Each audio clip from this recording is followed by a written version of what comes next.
እንበለደው ወህማም ወየጻማ ወድካም አመተ ነይወም ያጽሐኒ ያጽሐይክሙ እግዚአብሔር በሰላም። ክቡር መምህራችን ቀሲስ ይትባረክ የሁለቱም አድባራት የስብከተ ወንጌል ኃላፊ፣ ክቡራን መዘምራን፣ እንዲሁም አባቶቼ፣ እናቶቼ፣ እህቶቼና ወንድሞቼ እንዲሁም ሕፃናት ባሰባሰበን በመረጠን ባከበረን በልዑል እግዚአብሔር ፍጹም ሰላም እላችኋለሁ። እንደምን ዋላችሁ? እንደምን ቆያችሁ? እንደምን ሰነበታችሁ? ቸሩና ኃያሉ እግዚአብሔር አምላካችን ይችን ሰዓት ባርኮ ቀድሶ ቃሉን እንድንሰማባት እንድንማማርባት እንድንመከርባት ስለፈቀደልን ዛሬም ዘወትርም ስሙ የተመሰገነ ይሁን። ለዳዊት ልጅ በእውነት መድኃኒት ማለት ይገባል።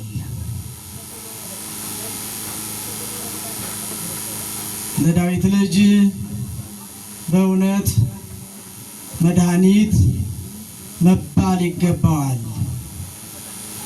የማቴዎስ ወንጌል ምዕራፍ 21 ከቁጥር 8 ላይ የሚገኝ ቃል ነው። እስኪ ይህን ቃል ከኔ ጋር አብራችሁ ትሉታላችሁ። ነቃ ባለ ድምፅ አትፍዘዙ፣ ለዳዊት ልጅ በሉ። በእውነት መድኃኒት ማለት ይገባዋል። ለዳዊት ልጅ በእውነት መድኃኒት መባል ይገባዋል። እንግዲህ የሚገኝበት ኃይለ ቃሉ የሚገኝበት የማቴዎስ ወንጌል ምዕራፍ 21 ከቁጥር 9 ላይ ነው። በዚህ ርዕስ ነው የምንማማረው። እንግዲህ የሚያስተምር እግዚአብሔር ነው። ከሰው አትጠብቁ። የሚመክር እግዚአብሔር ነው። ምክርን ከሰው ከኔ አትጠብቁ። የሚገስጽም እግዚአብሔር ነው።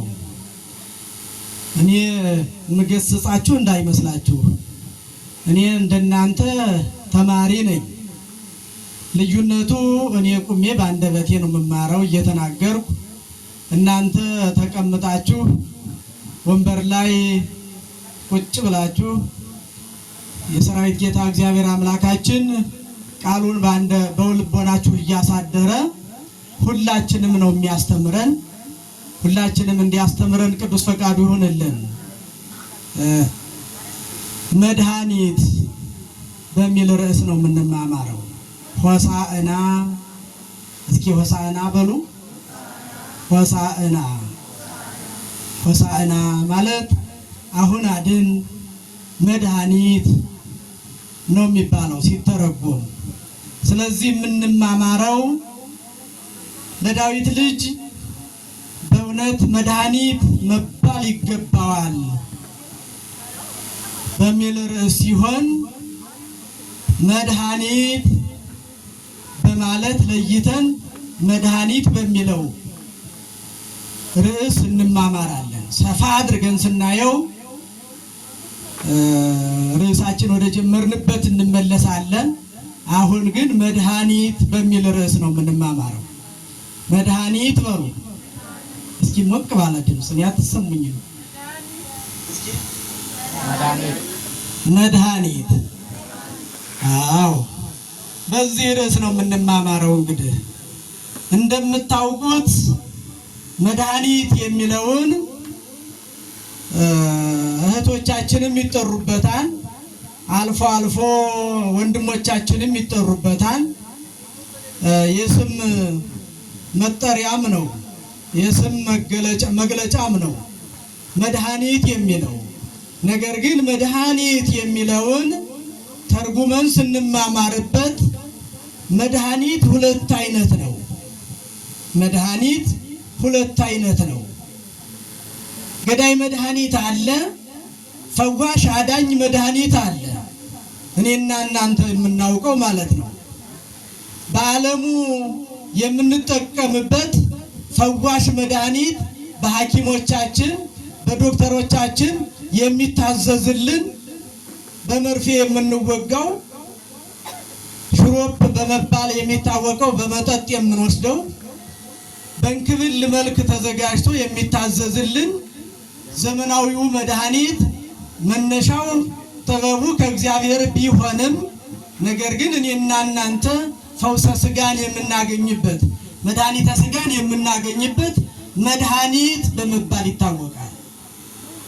ዶክተሮች የሚያዙት ለእኔና ለእናንተ ለሥጋዊ በሽታችን ፈውስ እንድናገኝ ዶክተሮች ሐኪሞች የሚያዙልን መድኃኒት የሚባል አለ። ነገር ግን ይሄ መድኃኒት ፈዋሽ ብቻ ሳይሆን አንዱን አካላችን ወይም አንድ ሰውነታችን ክፍል ሲያክም የአንድ ሰውነታችንን ክፍል ደግሞ የሚጎዳ መድኃኒት ነው። የአንዱን የሰውነታችንን ክፍል ሲያክም ታመመ የምንለውን የሰውነታችን ክፍል ሲያክም ሌላውን ደግሞ ይጎዳል። ከዚህ የተነሳ ታዲያ እኔና እናንተ ሐኪሞች ሲያዙልን ለልብ ድካም ታዞልን ከሆነ ጨጓራችን ነክቶን እንደገና እንዲቀየርልን መድኃኒቱ ወደ ሐኪሞቻችን እንሄዳለን። ምክንያቱም ሁሉንም ሰውነታችን መፈወስ አይችልም። ሁሉንም ሰውነታችን ከበሽታ ነፃ ማድረግ አይችልም። ምክንያቱም ሰው የሰራው መድኃኒት ስለሆነ የፈቀደው እግዚአብሔር ጥበበኛው እግዚአብሔር ቢሆንም ሁሉንም ሰውነታችንን ማዳን አይችልም። በሌላ መልኩ ደግሞ መድኃኒት ታዞልን እየወሰድን መርፌውን እየተጠቀምን እንክብሉን እየዋጥን ሽሮቡን እየጠጣን ይችን ዓለም መኖር ሳይፈቀድልን ቀርቶ የምንሰናበት ብዙዎች ነን። የምንታከምበት ሳናጣ መድኃኒቱ ሳይጎልብን ሐኪም ቤት መሄዳችን መታከማችን ሳይቆም እግዚአብሔር አልፈቅድ ብሎ ከእግዚአብሔር እንድንኖር ሳይፈቀድልን ቀርቶ ይችን ዓለም የምንሰናበት መድኃኒት እየወሰድን እንዳለን ብዙዎች ነን ወገኖች። በሌላ በኩል ደግሞ መድኃኒት የሚለው አዳኝ የምንለው መድኃኒት በዚህ አይነት መልኩ ሲተረጎም ገዳይ የምንለው ደግሞ መድኃኒት አለ። ስሙ መድኃኒት ይባል እንጂ ገዳይ መድኃኒት፣ ፈዋሽ መድኃኒት፣ ለሰዎች ለጤንነት የሚስማማ መድኃኒትና ለሰዎች ለሕይወታቸው የማይጠቅም መድኃኒት ገዳይ የሆነ ለሰዎች ብቻ ሳይሆን ለተለያየ ነገር የምንጠቀምበት መድኃኒት የሚባል አለ። ገዳይ መድኃኒት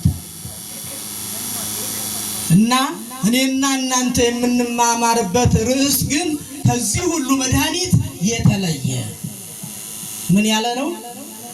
ምን ያለ የተለየ መድኃኒት ለዳዊት ልጅ በእውነት መድኃኒት መባል ይገባዋል አሉ። መድኃኒት መባል ይገባዋል።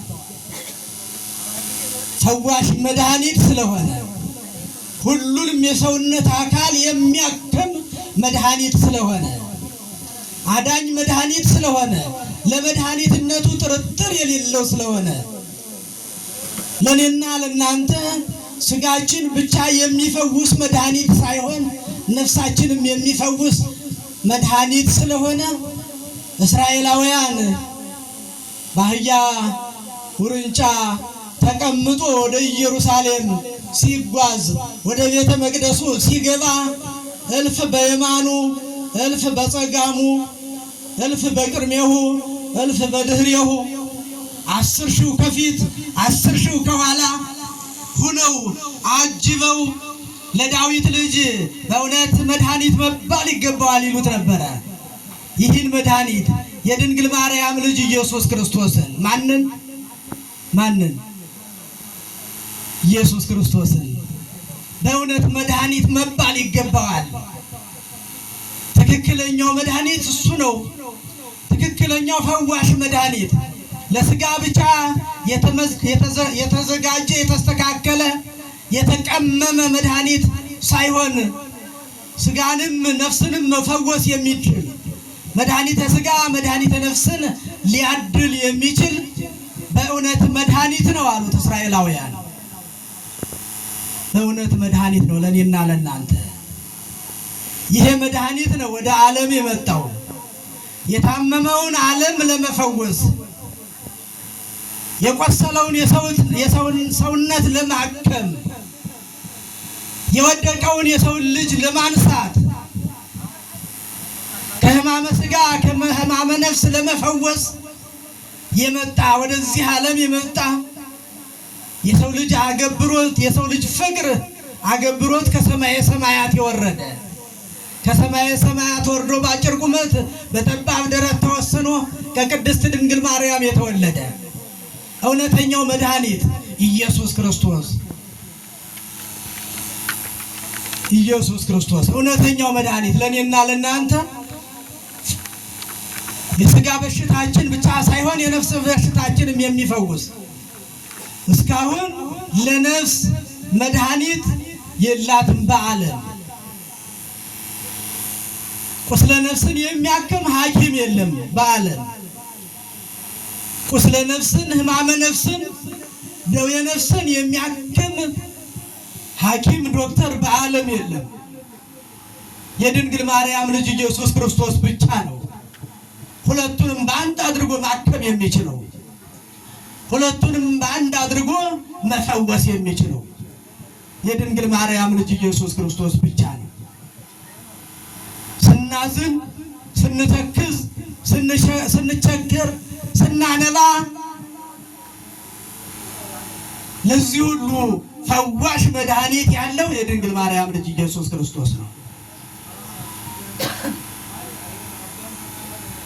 እና ለወዳጆቹ ለባለሟሎቹ ለምእመናን ለደቂቀ አዳም ለአዳም ልጅ በሙሉ መድኃኒት ሊሆን የመጣው መድኃኔ ዓለም ኢየሱስ ክርስቶስ በአህያዋና በውርንጫዋ ላይ ሆኖ ልብስ ተደልድሎለት እነሱ የሚራመዱበት መሬት እንኳን አንተ የተቀመጥክባት አህያ የተቀመጥክባቸው አህዮች ክብር ይገባቸዋል እያሉ ልብሳቸውን እያነጠፉ ሆሳዕና በአርያም ሆሳዕና ለዳዊት ልጅ በእውነት መድኃኒት መባል ይገባዋል እያሉ ሲያመሰግኑ የነበሩት እስራኤላውያን ሕፃናት ሐዋርያት የእግዚአብሔር ወዳጆች ናቸው። ይህን ያሉት መድኃኒት መባል ይገባዋል። አዎ ለኔና ለናንተ ሐኪማችን፣ ፈዋሻችን፣ ትክክለኛው መድኃኒታችን የተጨነቀውን ሰውነታችን ሰላም የምንሰጥበት የደከመውን ሰውነታችን የምናሳርፍበት ተስፋ ላልነበረው ለሰው ልጅ ተስፋ የምናገኝበት ትክክለኛው መድኃኒት መድኃኔ ዓለም ኢየሱስ ክርስቶስ መድኃኔ ዓለም ኢየሱስ ክርስቶስ ሁሉን ነገር የሚፈውስ ለሁሉም ነገር የሚደርስ መድኃኒት ቤዛ ለመሆን ለኔና ለናንተ ይመጣ ለኔና ለናንተ ይሄን መድኃኒት ነው። ስለዚህ መድኃኒት ነው ማወቅ የምንፈልገው መማርም የምንፈልገው መረዳትም መገንዘብም የምንፈልገው ስለዚህ መድኃኒት ወገኖች እና መድኃኔ ዓለም ኢየሱስ ክርስቶስ ምን አሉት እስራኤላውያን? በእውነት መድኃኒት መባል ይገባዋል አሉት። አብርሃም በያርክ በዲበ ምድር ተብሎ በሰራዊት ጌታ እግዚአብሔር የተነገረለት አንድ ወዳጅ በምድር ላይ አለኝ ብሎ የሰራዊት ጌታ እግዚአብሔር አምላካችን የመሰከረለት ካረጀ ከሸመገለ በኋላ የወለደውን ልጁን ይሰዋ ዘንድ ጥያቄ ቀረበለት። ካረጀ ከሸመገለ በኋላ በእግዚአብሔር ብስራት የወለደውን ልጁን የሰራዊት ጌታ እግዚአብሔር መስዋዕት አድርጎ ያቀርብለት ዘንድ ጥያቄ ቀረበለት። እዚህ በዘፍጥረት ምዕራፍ 22 ከቁጥር 1 ጀምረን ስናነብ እንደምናገኘው እግዚአብሔር የሰራዊት ጌታ እግዚአብሔር አብርሃምን አብርሃም ተነስና ልጅህን ይስሐቅን ወደ ሞሪያ ተራራ ሂደህ በዚያ መስዋዕት አድርገህ አቅርብልኝ አለው። ምን አድርገህ አቅርብልኝ አለው? መስዋዕት አድርገህ አቅርብልኝ አለው። ወገኖቼ በቃል ስንናገረው በአንደበት ስናወራው ቀላል ይመስላል። ይሄ ትእዛዝ የታዘዘው ለአባት ነው። ይሄ ልጅ ደግሞ አብርሃም በተስፋ ያገኘው ልጁ ነው። ንብረቴን ማን ይወርሰኛል? ይህን ሁሉ ንብረት ለማን እሰጠዋለሁ? እያለ አብርሃም ሲጨነቅ በተስፋ ያገኘው ልጁ ነው። ነገር ግን የሰራዊት ጌታ እግዚአብሔር ሂድና ወደ ሞሪያ ተራራ ይስሐቅን ልጅህን መስዋዕት አድርገህ አቅርብልኝ አለው። በዚያ አብርሃም አለመነታም፣ ወደፊት ወደ ኋላ አላለም። እንዴት ብሎ እንዴት አድርጌ አላለም። የእግዚአብሔር ትእዛዝ ነው። የእግዚአብሔር ትእዛዝ ነው። እግዚአብሔር ሲያዝ ሁሉን ነገር መፈጸም ነው ወገኖቼ። ያዘዘንን ሁሉ ለኔና ለናንተ የሚጠቅመንን ነው እግዚአብሔር የሚያዘን እንጂ የሚጎዳንን አያዘንምና በታዘዝነው መሰረት መፈጸም ነው። እኔና እናንተ ወደ ኋላ ማመንታት የለብንም። አሁን እኔና እናንተ ብዙዎች ያላችሁት አሁን ልጆች የምትሆኑ ናችሁ።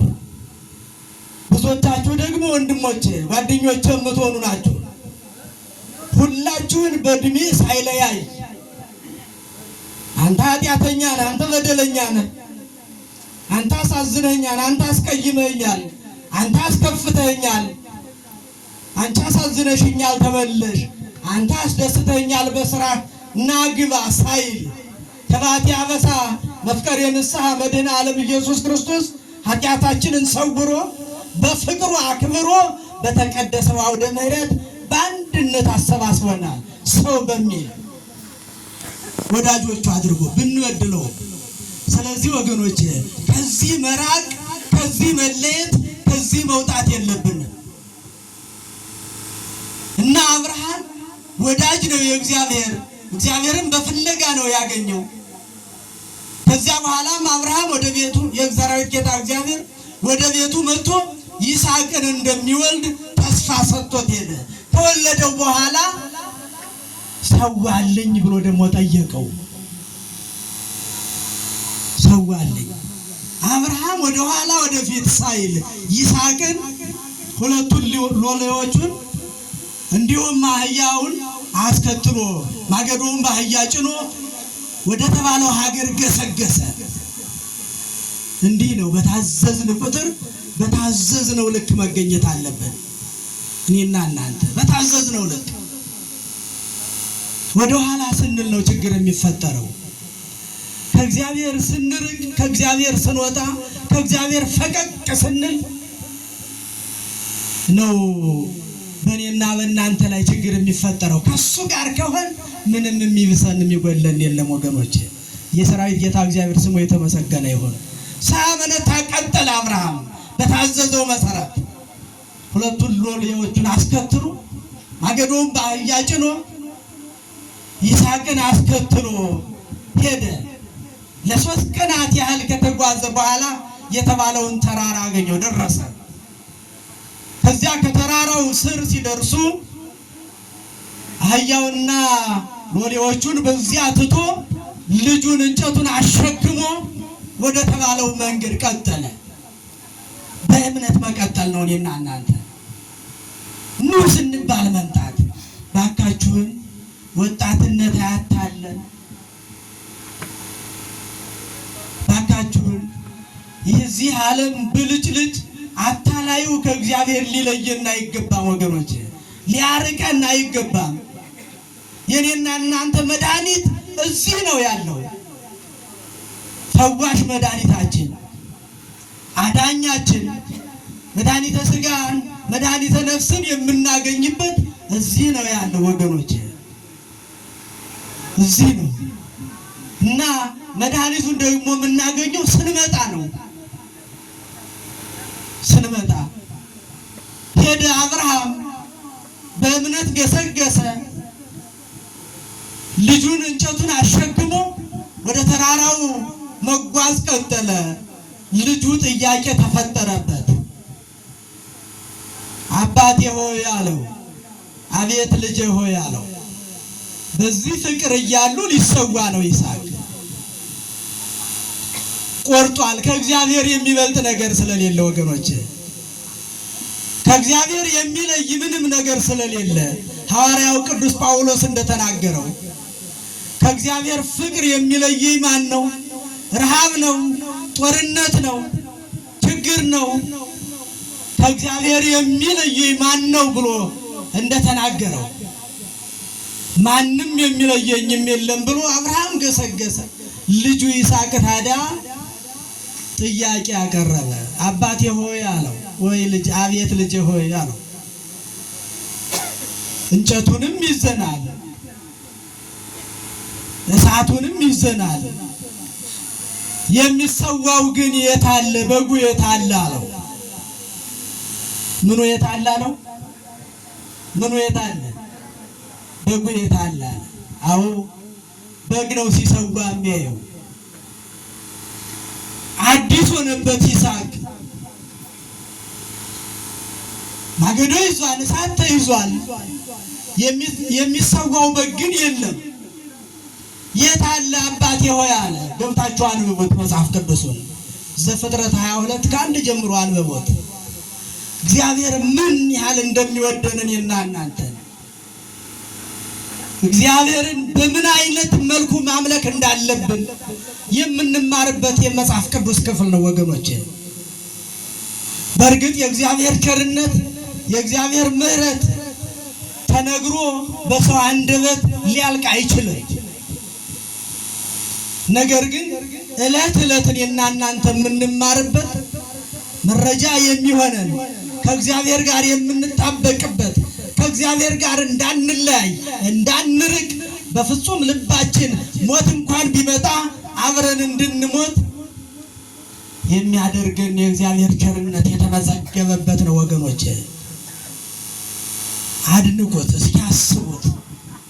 አባት ልጅን ሊያርድ እየሄደ ነው፣ ሊሰዋ። ልጅ አላወቀም። አይ አለው። ልጁ ጥያቄ ሲያቀርብ አይ ልጅ ለበግዑሰ የአምር እግዚአብሔር አለው።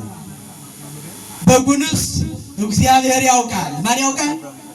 እስኪ ሞቅ አድርጋችሁ ድምጻችሁን። ማን ያውቃል? ስለ በጉስ እግዚአብሔር ያውቃል አለው። እንደዚህ በሉ እስኪ፣ እንደዚህ በሉ እናንተ።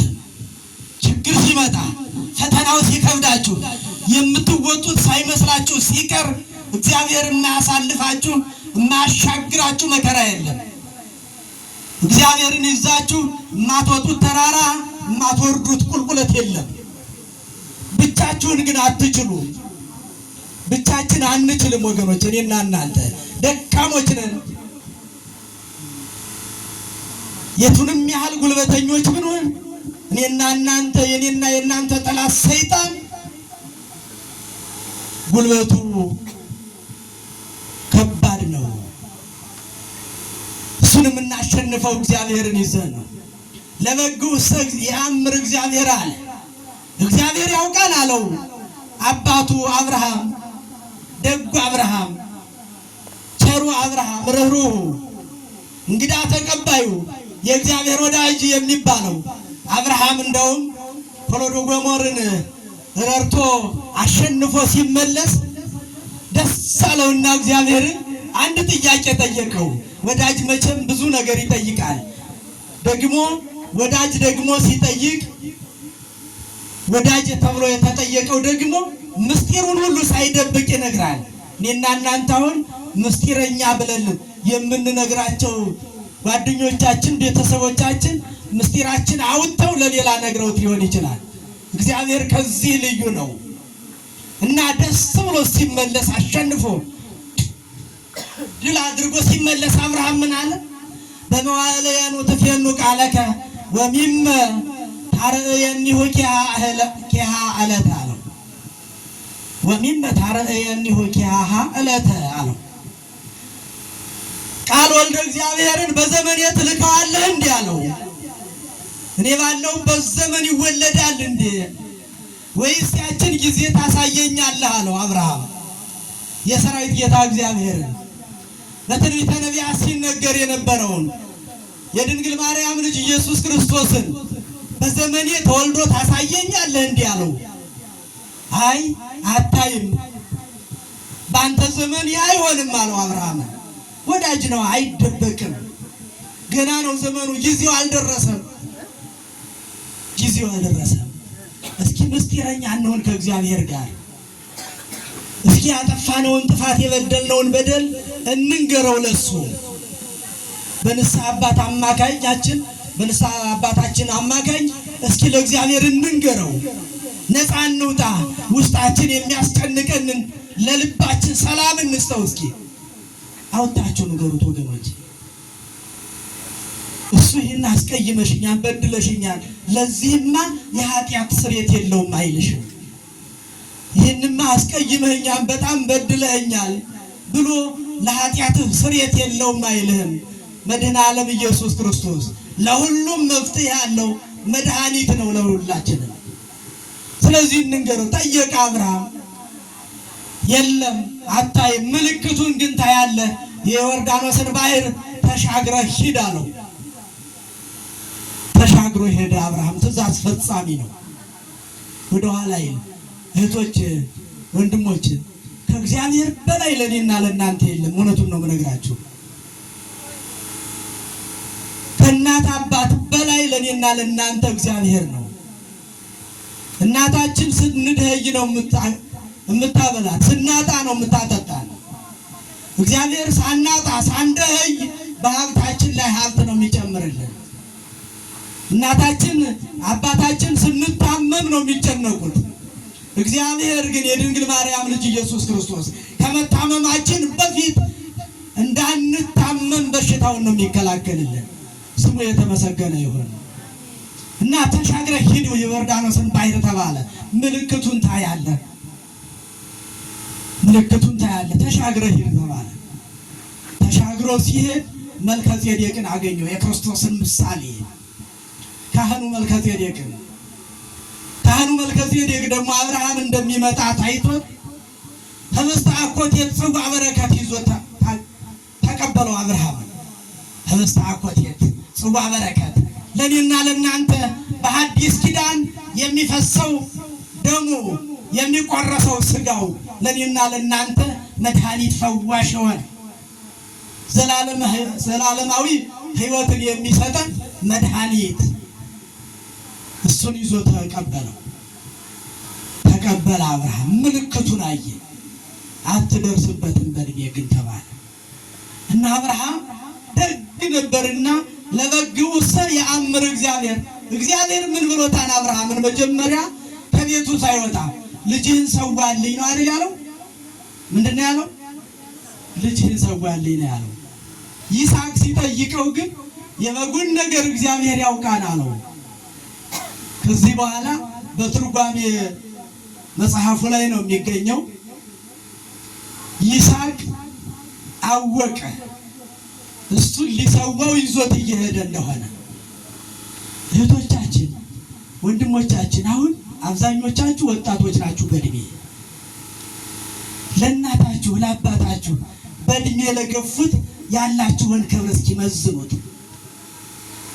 የሚያዟችሁን ትፈጽማላችሁ? ለሚያዟችሁ ታማኝ ናችሁ? ለሚመክሯችሁ ምክር ትቀበላላችሁ? እስኪ ራሳችሁን አሁን እኔ ስለ እናንተ እናንተ ስለ እኔ ስለ ውስጣችን አንተዋወቅም፣ እግዚአብሔር ነው የሚያውቀን። እስኪ ራሳችሁን ይሳጋ አስቀምጡት።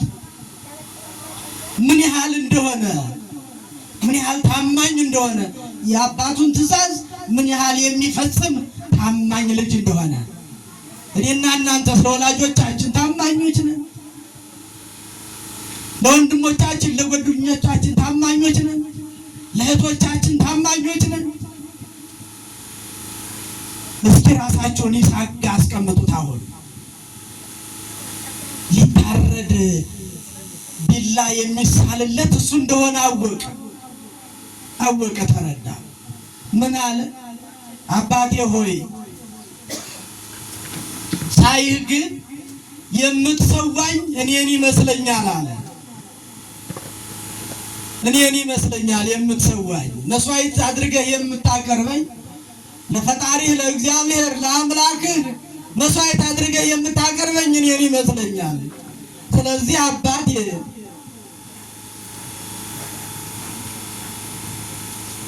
ቢላ በምታስቀምጥ ጊዜ እንዳልንፈራገጥብህ እጅና እግሬን እሰረኝ።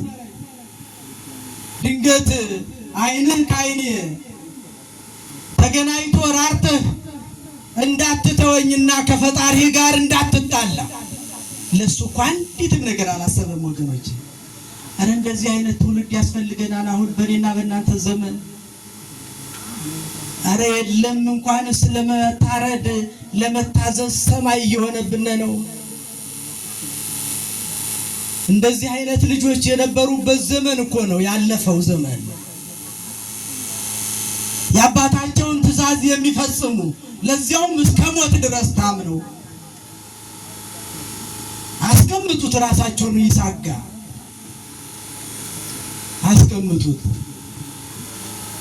እና ከዚያ በኋላ ዓይንህ ከዓይኔ ተገናኝቶ ትተወኝና ከፈጣሪ ከእግዚአብሔር ጋር እንዳትጣላ በግንባሬ ደፍተህ እጅና እግሬን አስረህ ሰዋኝ አለው። ሰዋኝ። ታማኝ ነበረ ይስሐቅ። ከዚያ አባቱም ቃሉን ትእዛዙ ልጁ የነገረውን ሰምቶ አስሮ እንጨቱን ረብርቦ ሁሉን ነገር አስተካክሎ በአፉ ደፍቶ ይስሐቅን ቢላ ጣል ሲያደርግበት አብርሃም አብርሃም የሚል ድምፅ መጣ። የሰራዊት ጌታ እግዚአብሔር ስሙ የተመሰገነ ይሁን። መድኃኒት ምን አልኳችሁ? እስኪ በሉት እንጂ ጮክ ብላችሁ በሉት እስኪ። መድኃኒት ከምን የሚያድን? ከሞት። ከምን የሚያድን? ከሞት የሚያድን። እዚያ በኋላ አብርሃም አብርሃም ኢትደይዴከ ላዕለ ይስሐቅ አለው።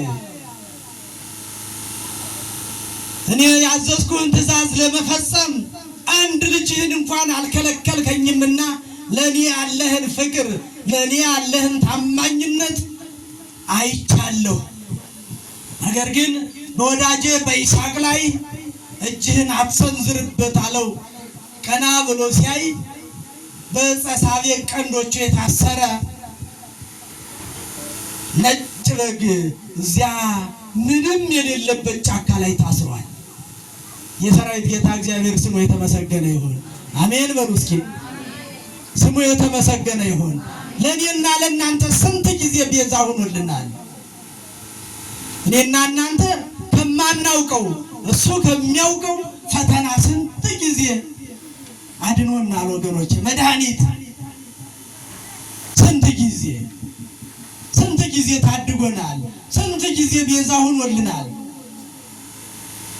ስንት ጊዜ ከሞት ሰውሮናል። ስንት ጊዜ ከጠላቶቻችን ጠብቆናል። አልሰፈረብን፣ አልለካብን። ሰው ቢሆን እኮ በዚህ ቀን ይህን አድርጌልሃለሁ፣ በዚህ ቀን ይህን ፈጽሜልሻለሁ እያለ ደጅ ሲያጸናን ነበር የሚኖረው። እግዚአብሔር ይህን አድርጌልሃለሁ ብሎ በሰራልን ውለታ ሲያሳቅቀን አይኖርም ወገኖቼ።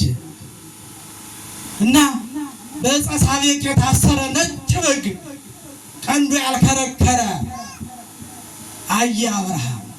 ይህን ሰዋ ሲለኝ ነው ብሎ ያንን በግ ሰዋ። ይስሐቅ ከታሰረበት ማሰሪያ ተፈታ። የሰራዊት ጌታ እግዚአብሔር ስሙ የተመሰገነ ይሁን። እንዲህ ነው ወገኖቼ፣ ይህንን ነው የምናመልከው። ይህንን ነው እስከ መጨረሻው የማይለየንን ለሞት አሳልፎ የማይሰጠን መድኃኒት የሆነውን የድንግል ማርያም ልጅ ኢየሱስ ክርስቶስን ነው የምንከተለው እኔና እናንተ። እና ከዚህ በላይ ምን አለን እኔና እናንተ? አሁን ይሄ የተጻፈው በገድላት በድርሳናት በተአምራት ሆኖ ቢሆን ከዚህ ይበልጣል እንዴ ወገኖች? በድርሳናት የተጻፈው ከዚህ ይበልጣል እንዴ? በስንክሳር ያለው ከዚህ ይበልጣል እንዴ? በገድለ ሰማዕታት ላይ የሰፈረው እነ ሰለስቱ ደቂቅ እኮ ከእሳት ድነዋል። በገድላት ላይ የተጻፈው እኮ ከዚህ አይበልጥም። እነሱ ከእሳት የዳኑት እኮ በራሳቸው ጥበብ አይደለም፣ በእግዚአብሔር ምሕረት ቸርነት እኮ ነው። በእግዚአብሔር መልአክ እሳቱ በርዶ እኮ ነው። እሳቱን ያበረደው እኮ የአናንያ አዛርያ የሚሳኤል ጉልበት አይደለም፣ የእግዚአብሔር ቸርነት ነው። የማን ቸርነት? የማን ቸርነት? የእግዚአብሔር ቸርነት ነው እኮ እሳቱን ያበረደው። በገድላት ላይ የተጻፈው ታዲያ ከዚህ ይበልጣል እንዴ? ዳንኤልን ከተራቡ አናብስት ያዳነው እኮ የእግዚአብሔር ቸርነት ነው፣ የእግዚአብሔር ጥበብ እኮ ነው። የዳንኤል ጉልበት ከአናብስቱ ከተራቡት አናብስት በልጦ አይደለም እኮ አይደለም። የኤርትራን ባህር ከፍለው ሲሻገሩ እስራኤላውያን ሙሴ በበትሩ የኤርትራን ባህር ሲከፍል እኮ የሙሴ በትር አይደለም የከፈለው፣ በሙሴ በትር ላይ ያደረው የሰራዊት ጌታ እግዚአብሔር ነው ወገኖች። በቅዱስ መጽሐፍ ከሰፈረው የእግዚአብሔር ልዩ ጥበብ በላይ አለ እንዴ? በገድለ ሰማዕታት በሰማዕታት ላይ በቅዱሳን ላይ እያደረ ስራ ሲሰራ የነበረው እኮ እግዚአብሔር ነው፣ ከሞት ሲያድናቸው። አረ አይሆንም እንላለን፣ አረ አይቻልም፣ እንዴት ሊሆን ይችላል? ይሆናል። እግዚአብሔርን በእኔና በእናንተ አቅም ልክ እየሰፋ ነው እኮ ነው። በእኔና በእናንተ ቁመት ልክ እየሰፋ ነው። እግዚአብሔር የሰራውን ስራ ከማመን እንዘገያለን። መድኃኒት ነው መድኃኔ ዓለም ኢየሱስ ክርስቶስ። መድኃኒተ ሥጋ መድኃኒተ ነፍስ። ቅድም ነገርኳችሁ በዚህ ዓለም ያለውን መድኃኒት፣ ገዳይና አዳኝ መድኃኒት። አዳኝ የተባለው ሕማመ ሥጋን የሥጋ በሽታን ነው የሚፈውሰው።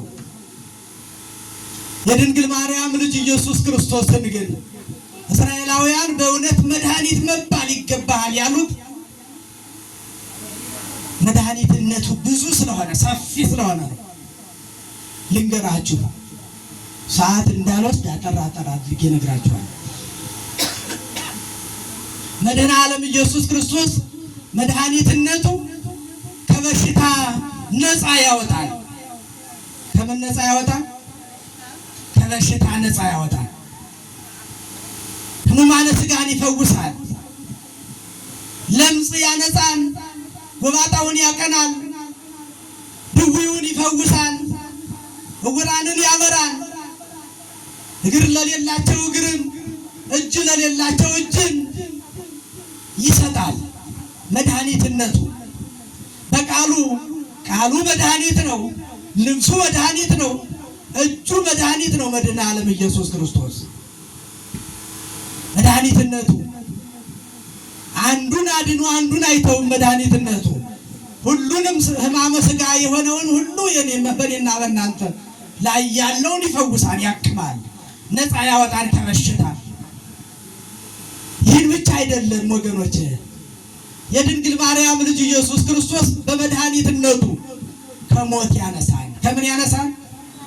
መድኃኒትነቱ ከሞት ይፈውሳል። ከሞት ይፈውሳል። መድኃኒትነቱ የድንግል ማርያም ልጅ ኢየሱስ ክርስቶስ መድኃኒትነቱ ከሞት ይፈውሳል። በዚህ ዓለም ያለው መድኃኒት ከሞት አያድንም። ዘላለማዊ ሕይወትም አይሰጥም። በዚህ ዓለም ያለው መድኃኒት ዘላለማዊ ሕይወትን ዘላለማዊ ጤንነትን አይሰጥም። በዚህ ዓለም ያለው መድኃኒት የድንግል ማርያም ልጅ ኢየሱስ ክርስቶስ ግን ዘላለማዊ መድኃኒትነትን ይሰጣል። ዘላለማዊ ፈውስን ይሰጣል።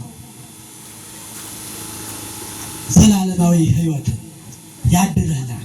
አይደለም ይሄ ብቻ አይደለም ወገኖች፣ መድኃኔ ዓለም ኢየሱስ ክርስቶስ ሕማመ ሥጋን ሕማመ ነፍስን መፈወስ ብቻ አይደለም፣ ከሞት ያነሳን። ከሞት ማንሳት ብቻ አይደለም፣ ከመቃብር ያወጣል። ከምን ያስነሳል? ከመቃብር። መድኃኒትነቱ ከመቃብር ያስነሳል። ከመቃብር የዚህ ዓለም ጠበብቶች ሐኪሞች ሕማመ ሥጋንም 100% አይፈውሱ፣ ሕማመ ነፍስን ደግሞ አይፈውሱ።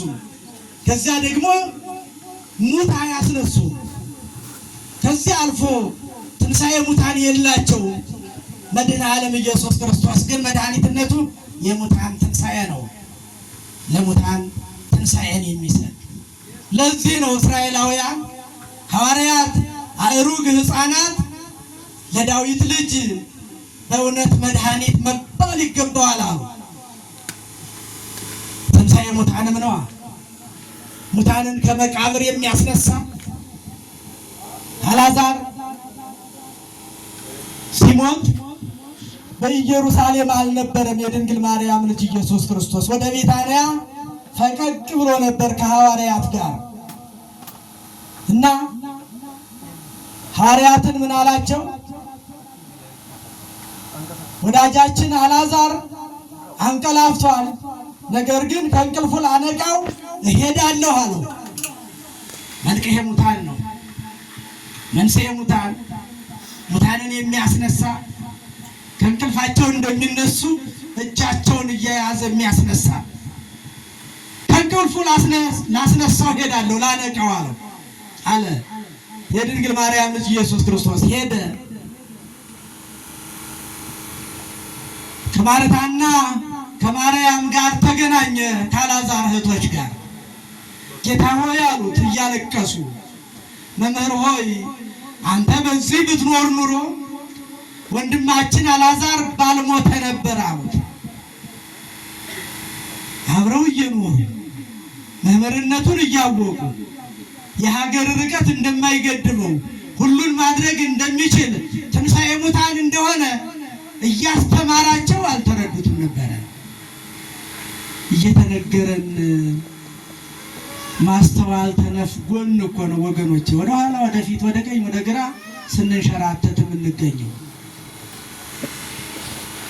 ስንጠራጠር ከቤቱ ስንርቅ የምንገኘው እኮ ውስጥ ልቦናችን የሚነገረንን የሚያስተምሩንን የምንመዘግብበት አይምሯችን እየሞላ ነው፣ አልችል እያለ ነው ወገኖች።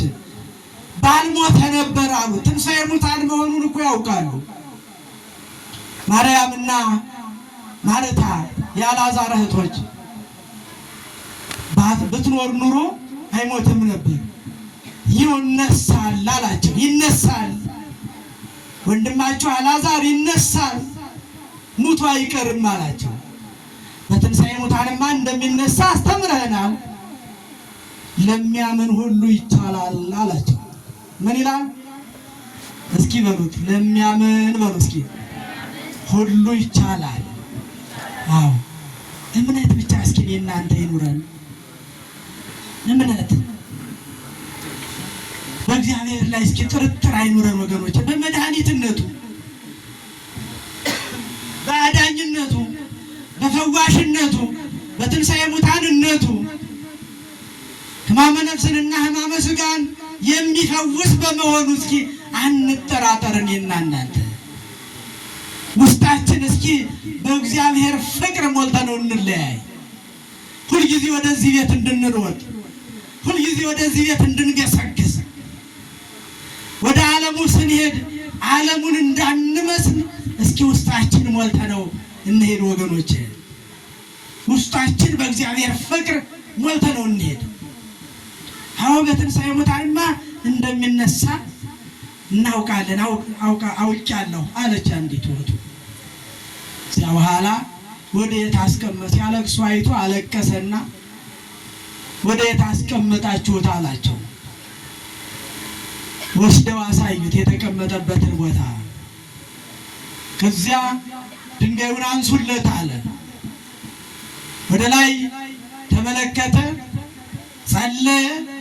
ከዚያ በኋላ አልዓዛር አልዓዛር ተንሥአ ብሎ አዘዘው። መግነዝ ፍቱልኝ፣ መቃብር ክፈቱልኝ ሳይል አልዓዛር አፈፍ ብሎ ከመቃብር ወጣ። የሰራዊት ጌታ እግዚአብሔር አምላካችን ስሙ የተመሰገነ ይሁን። ተነሳ። ይህን የሚያደርገውን መድኃኒት የሆነውን መድኃኔ ዓለም ኢየሱስ ክርስቶስን ነው እኔና እናንተ የምናመልከው፣ እኔና እናንተ የምንከተለው። ይህንን ነው ከሞት ከመቃብር የሚያስነሳው። ከዚያ በኋላ ከተነሳ በኋላ ፍቱትና ይሂድ አለ። ምን በሉትና ይሂድ አለ? ፍቱት፣ ተውት፣ ፍቱትና ይሂድ። ተፈታ አልዓዛር። 4 ቀን በከርሰ መቃብር የነበረው አልዓዛር መንቀሳቀስ ሰው ሆኖ ጀመረ። በእግዚአብሔር ሁሉም ይቻላል። ለዚህ ነው እስራኤላውያን በእውነት መድኃኒት መባል ይገባሃል አሉ። እኔና እናንተም መድኃኒት ማለት ይገባናል። ለእኔና ለእናንተ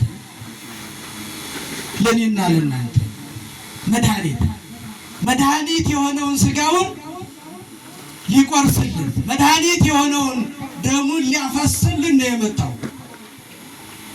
ሊያፈስልን፣ ከወደቅንበት ባርነት ነፃ ሊያወጣን፣ የዲያብሎስን አሽከላ በጣጥሶ ወደ ገነት ወደ ርስታችን ሊመልሰን ነው የመጣው። አዎ መድኃኒታችን ነው ለእኔና ለእናንተ። ፈዋሽ መድኃኒታችን ማን አለ? ጸበሉን ጠጥተን እምነቱን ተቀብተን የምናገኘው ፈውሰ ስጋ ፈውሰ ነፍስ፣ ስጋ ወደሙን ተቀብለን የምናገኘው ዘላለማዊ ሕይወት ማን ነው የሰጠን? እሱ እኮ ነው። እሱ ይሄ መድኃኒት የተባለው የድንግል ማርያም ልጅ ኢየሱስ ክርስቶስ እኮ ነው። በቤተልሔም በዳዊት ከተማ ሲወለድ የእግዚአብሔር መልአክ በዚያ ያደሩትን እረኞች ቀረብ ሲላቸው የእግዚአብሔር ብርሃን በራ ይላል። ከዚያ እረኞቹ ሲደናገጡ ወይቤሎሙ መላእክት ይፍርሁ እስመ ናሁ ዜንወክሙ አብየ ዜና ዘይከውን ፍስሐ ለክሙ ወለኩሉ ዓለም። አትፍሩ አላቸው እረኞቹ፣ አትፍሩ፣ እነሆ ለዓለም ሁሉ ደስታ የሚሆን ዜና ነግራችኋለሁ። ምን የሚሆን ደስታ የሚሆን ለዓለም ሁሉ ደስታ የሚሆን ምን የሚሆን ደስታ ለዓለም እኮ ነው ወገኖች። ለአንድ አካባቢ አይደለም፣ ለአንድ ክፍለ ሀገር፣ ለአንድ ሀገር አይደለም። ለዓለም ሁሉ የሚሆን ደስታ እነግራችኋለሁና አትፍሩ። እስመ ተወልደ ለክሙ ወመድኅን ዘውእቱ ክርስቶስ በሀገረ ዳዊት አለ። እስመ ተወልደ ለክሙ ወመድኅን ዘውእቱ ክርስቶስ በሀገረ ዳዊት፣ በዳዊት ሀገር በቤተልሔም ከተማ መድኃኒት እርሱም ክርስቶስ ጌታ የሆነ ተወልዶላችኋልና አትፍሩ፣ ደስ ይበላችኋል። የሰራዊት ጌታ እግዚአብሔር ስሙ የተመሰገነ ይሁን። ለዓለም መድኃኒት የሚሆን ክርስቶስ ጌታ የሆነ ተወልዶላችኋል፣ ተወለደልን ለእኔና ለእናንተ።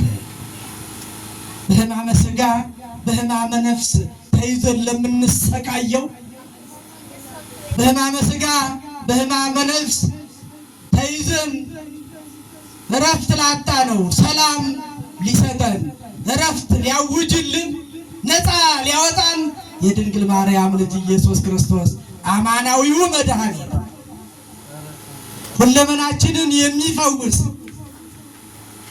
ይህን አልችልም ብሎ የማይመልሰን የድንግል ማርያም ልጅ ኢየሱስ ክርስቶስ ተወልዶላችኋል አለም የእግዚአብሔር መልአክ። እንደገና ለቅዱስ ዮሴፍ ደግሞ ሊቆጠር ሲሄድ ማርያምን ይዞ ለመሄድ ሲፈራ እጮኛህን ማርያምን ለመውሰድ አትፍራ አለው። እጮኛህን ማርያም ለመውሰድ አትፍራ። አንፍራ ወገኖቼ፣ ድንግል ማርያምን ለመውሰድ ወደ ቤታችን ይዘን ለመግባት ሰአሊ ለነ ቅድስት ብለን በስሟ ለመማፀን ከልጅሽ ከወዳጅሽ አማልጅን ብለን ለመማፀን አንፍራ። አንደበታችን ሞልተን እንለምናት፣ እንማፀናት፣ ታድነናለች። ልጇ እኮ ነው፣ ወዳጇ እኮ ነው። በዚህ ላይ ደግሞ ፈጣሪዋ ነው፣ ፈጣሪዋ ነው፣ ልጇ ነው፣ ወዳጇ ነው። ከድንግል ማርያም ሌላ ሴት እኮ መልአኩ ቅዱስ ገብርኤል እንደተናገረላት ከሴቶች መካከል የተባረክሽ ነሽ ያላት መልአኩ ቅዱስ ገብርኤል እኮ ነው። አለች እንዴ ሌላ ሴት ፈጣሪዋን ወልዳ ጡቷን ያጠባች አለች እንዴ? የለም። ስለዚህ ስሟን ጠርተን መዳን እንችላለን። አድኝን፣ አስታርቂን፣ ከልጅሽ ከወዳጅሽ አማልጅን ብለን መዳን እንችላለን ወገኖቼ። ልባችን ሞልተን ሰአሊ ለነ ቅድስት ልንላት ያስፈልገናልና እናታችን ቅድስት ማርያምን ተማጽነን ልጇን ወዳጇን መድኃኒት የሆነውን መድኃኔ ዓለም ኢየሱስ ክርስቶስን አዳኝነቱን፣ መግቦቱን፣ ቤዛነቱን ተረድተን በቤቱ እንዲህ እንደተሰበሰብ በደብረ ጽዮን ተሰብስበን የመንግስቱ ወራሾች እንድንሆን ቅዱስ ፈቃዱ ይሁንልን። አነሳስቶ ያስጀመረኝ አስጀምሮ ያስፈጸመኝ ልዑለ ባሕርይ ቸሩ እግዚአብሔር አምላካችን ይክበር ይመስገን። ይቆየን።